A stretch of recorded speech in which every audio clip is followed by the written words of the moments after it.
Hello, welcome to Levant TV headlines. An airstrike on a Scud missile base in the Yemeni capital Sanaa caused a huge explosion that blew out windows in homes, with residents saying it was the largest explosion in more than 3 weeks of bombing. Saudi's Interior Ministry spokesperson Mansour Turki says the kingdom has put security forces on alert for a possible militant attack on a shopping mall or an energy installation. US Central Intelligence Agency Director John Brennan held talks with Egyptian President al-Sisi during an unannounced visit to Cairo amid quickening rapprochement between the longtime allies. A roadside bomb claimed by the Islamic State group killed 3 Egyptian soldiers on the Egyptian side of the divided city of Rafah on the Gaza border.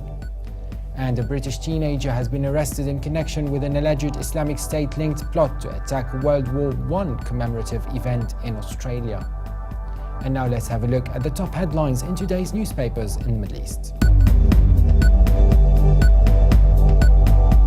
Starting with the Egypt Independent, which leads reporting that the Dar al-Ifta said that what ISIS has achieved will ignite a war between all Takfiri organizations, especially between the supporters of the Islamic State and those of Al-Qaeda. The paper also reports that Prime Minister Ibrahim Maleb said that he is considering the extension of the curfew in some areas in North Sinai, which is to end in April the 25th for another 3 months in light of security reports.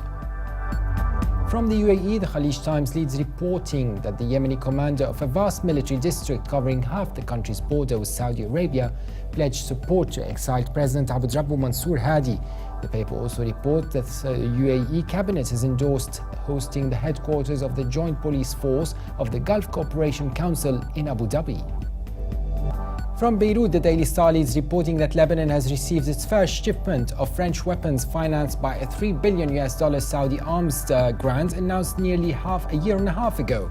The paper also reports that Lebanon's foreign ministry has condemned ISIS's killing of 28 Ethiopian Christians in Libya, which was revealed in an online video that went viral on Sunday. And now let's have a look at papers here in London.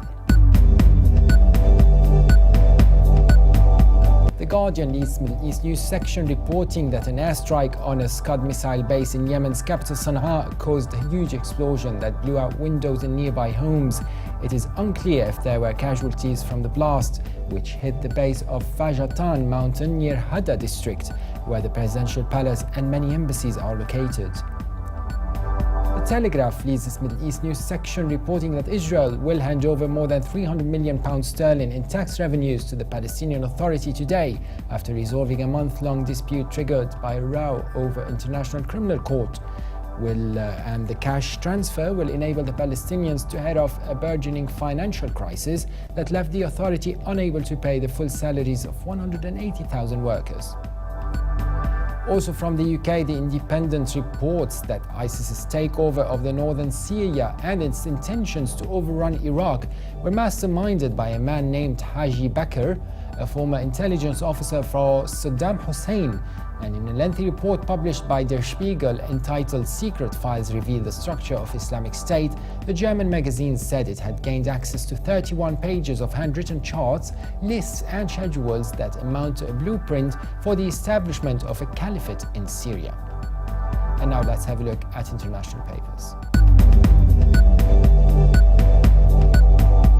From Germany, the Deutsche Welle reports that Shiite rebel leader Abdelmalik al-Houthi said he would never surrender to the Saudi-led bombing campaign aimed at preventing his militants expanding their control. Houthi said Saudi Arabia's goal is the invasion of his country, its occupation, and placing this country again under its feet and hegemony.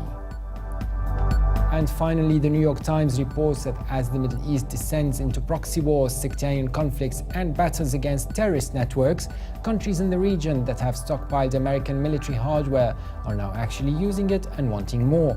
The result is a boom for American defense contractors looking for foreign businesses in an era of shrinking Pentagon budgets, but also the prospect of a dangerous new arms race in a region where the map of alliances has been sharply redrawn.